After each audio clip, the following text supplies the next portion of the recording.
કે પાટીદાર અનામત આંદોલન હોય તો સરદારની પ્રતિમા પાસે જઈને હાર પહેરાવવાનો, આમ આદમી પાર્ટીમાં જોઈન થાય તો સરદાર પટેલની પ્રતિમાને જઈને હાર પહેરાવવાનો, ભાજપમાં તમે જોડાવ તો સરદાર પટેલની પ્રતિમાને જઈને હાર પહેરાવવાનો. એટલે સરદાર પટેલ એટલે શું? તમારું કંઈ પણ યુઝ કરવાનો એટલે સરદાર પટેલને યાદ કરી દેવાના. કોઈ સરદાર પટેલનું કોઈ મહાત્મ તો હોય કે નહીં. નમસ્કાર દર્શક મિત્રો, જે વાતની શંકા હતી એ સાચી પડી છે. આમ આદમી પાર્ટીમાંથી રાજીનામું આપ્યા પછી અલ્પેશ કથિરિયા અને ધાર્મિક માલવિયા બંને આવતીકાલે 27 એપ્રિલે શનિવારના સાંજે ભાજપમાં જોડાવાના છે અને કેસરિયા કરવાના છે અને એમની સાથે 200 જેટલા પાટીદાર અનામત આંદોલન સમિતિના જે કાર્યકરો છે એ પણ જોડાવવાના છે. તો આ આખી જે ઘટના છે એના વિશે હું તમારી સાથે વાત કરીશ. મારું નામ રાજેશ શાહ છે અને તમે જોઈ રહ્યા છો ખબર છે.com.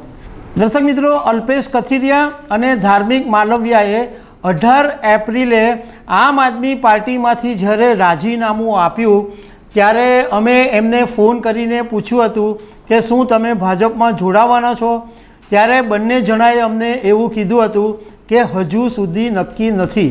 પરંતુ ગામમાં એવી ચર્ચા શરૂ થઈ જ ગઈ હતી કે આમ આદમી પાર્ટીમાંથી અલ્પેશ અને ધાર્મિકે રાજીનામું આપ્યું છે તો ચોક્કસ ભાજપમાં જોડાવવાના હશે.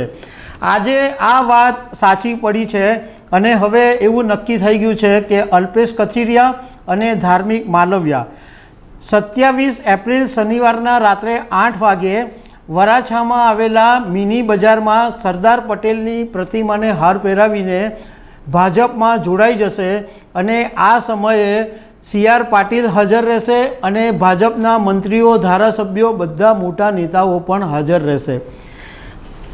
દર્શક મિત્રો, નવાઈની વાત તમે જુઓ કે પાટીદાર અનામત આંદોલન હોય તો સરદારની પ્રતિમા પાસે જઈને હાર પહેરાવવાનો, આમ આદમી પાર્ટીમાં જોઈન થાય તો સરદાર પટેલની પ્રતિમાને જઈને હાર પહેરાવવાનો, ભાજપમાં તમે જોડાવ તો સરદાર પટેલની પ્રતિમાને જઈને હાર પહેરાવવાનો. એટલે સરદાર પટેલ એટલે શું? તમારું કંઈ પણ યુઝ કરવાનો એટલે સરદાર પટેલને યાદ કરી દેવાના. કોઈ સરદાર પટેલનું કોઈ મહાત્મ તો હોય કે નહીં.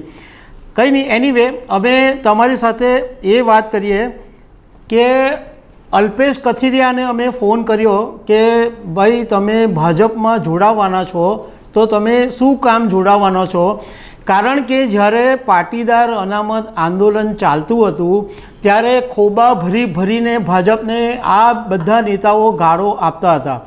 પાટીદાર અનામત આંદોલનના નામ ઉપર હાર્દિક પટેલ કોંગ્રેસમાં ગયો અને કોંગ્રેસમાં જઈને પછી ભાજપમાં ગયા.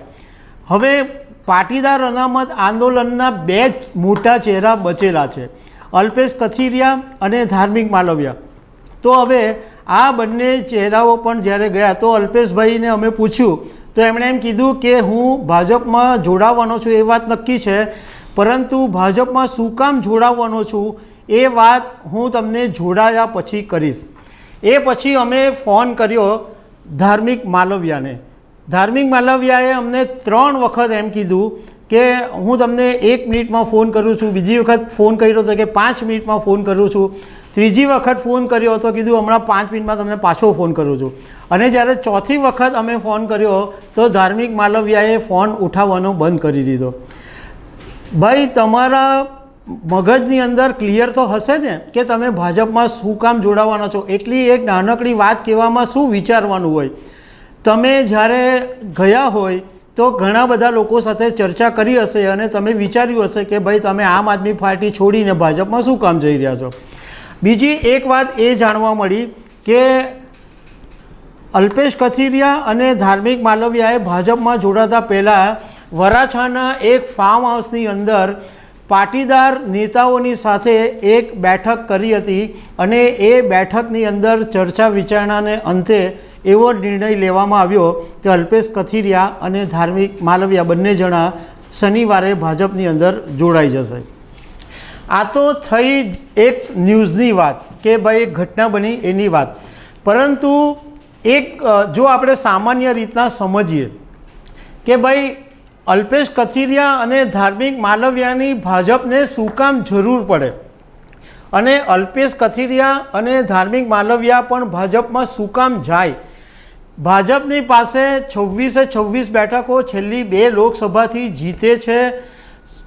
ગુજરાતની અંદર ભાજપને સેફ છે, બધી બેઠકો જીતે એવી એમને આશા પણ છે. અને સુરતની અંદર જો વાત કરીએ તો સુરતની અંદર તો ભાજપ સિવાય કોઈ બીજો સિક્કો લાગતો જ નથી એવું ભાજપને ખબર છે. એમ છતાં પણ શું કામ અલ્પેશ અને ધાર્મિકને લેવામાં આવ્યા? તો એક મુદ્દો એવો લાગી રહ્યો છે કે સૌરાષ્ટ્રની અંદર અત્યારે રૂપાલાના નિવેદનને કારણે જે સ્થિતિ બગડેલી છે, જે વાત વણસેલી છે, જે માહોલ બગડેલો છે, એની અંદર આ અલ્પેશ કથિરિયા અને ધાર્મિક માલવિયા કામ લાગી શકે એમ છે. કારણ કે આ બંને અલ્પેશ અને ધાર્મિક બંને અમરેલી જિલ્લાના વતની છે અને જ્યારે આમ આદમી પાર્ટીમાં તેઓ જોડાયા હતા ગુજરાત વિધાનસભા 2022 પહેલાં, ત્યારે અરવિંદ કેજરીવાલ સૌરાષ્ટ્રની મુલાકાતે આવ્યા હતા અને સૌરાષ્ટ્રની અંદર આ અરવિંદ કેજરીવાલે અલ્પેશ અને ધાર્મિકને આમ આદમી પાર્ટીમાં સત્તાવાર રીતે જોડ્યા હતા અને એની સ્ટેજ ઉપરથી જાહેરાત કરી હતી. તે વખતે પણ બંનેએ કીધું હતું કે સૌરાષ્ટ્રની અંદર પણ તેઓ પ્રચાર કરશે. હવે સૌરાષ્ટ્રની અંદર પાટીદાર સમાજની વસ્તી વધારે છે અને હવે સુરત લોકસભા બેઠક પર ચૂંટણી થવાની નથી કારણ કે નિલેશ કુંભાણીનું ફોર્મ રદ થયું અને એને કારણે મુકેશ દલાલને બિનહરીફ જાહેર કરવામાં આવ્યા. તો જ્યારે 7 મે 2024ના દિવસે મતદાન થશે ત્યારે સૌરાષ્ટ્રના અહીંયાથી ઘણા બધા લોકો લક્ઝરી બસો ભરીને સૌરાષ્ટ્રમાં જવાના છે. તો ધાર્મિક અને અલ્પેશ કથિરિયાનું એક પાટીદાર સમાજના નેતા તરીકે એક વજન પડી શકે, એ એક કારણ હોઈ શકે. બીજું, અલ્પેશ અને ધાર્મિકનું ભાજપમાં જોડાવા પાછળનું એક કારણ એ હોઈ શકે કે અત્યારે એમને કોઈ પાર્ટીની અંદર એમનું ભવિષ્ય દેખાતું નહીં હોય. એમને એમ લાગતું હોય કે આમ આદમી પાર્ટીને ઊભી થતાં કદાચ બહુ સમય લાગી શકે. કારણ કે ગુજરાત વિધાનસભા 2022ની ચૂંટણી વખતે આમ આદમી પાર્ટીની એન્ટ્રી બહુ સારી રીતના થયેલી અને લોકો સ્વીકારતા બી હતા કે આમ આદમી પાર્ટી કંઈક કરી શકશે અને વિધાનસભાની ચૂંટણીમાં 5 બેઠકો પણ લઈને આવ્યા.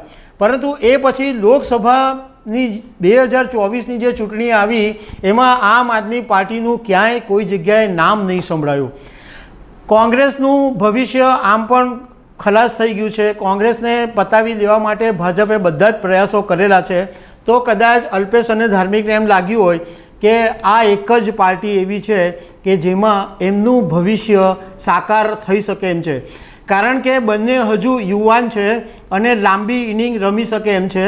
તો એમને ભવિષ્યમાં કોઈ મોટી તક મળી શકે એવા આશયથી બંને જોડાયા હોઈ શકે છે. હવે સાચું કારણ તો અલ્પેશ કથિરિયા અને ધાર્મિક માલવિયાને ખબર અને ભાજપને જ ખબર હશે. તો દર્શક મિત્રો, આવી અનેક વાતો સાથે અમે તમને મળતા રહીશું. Thank you very much.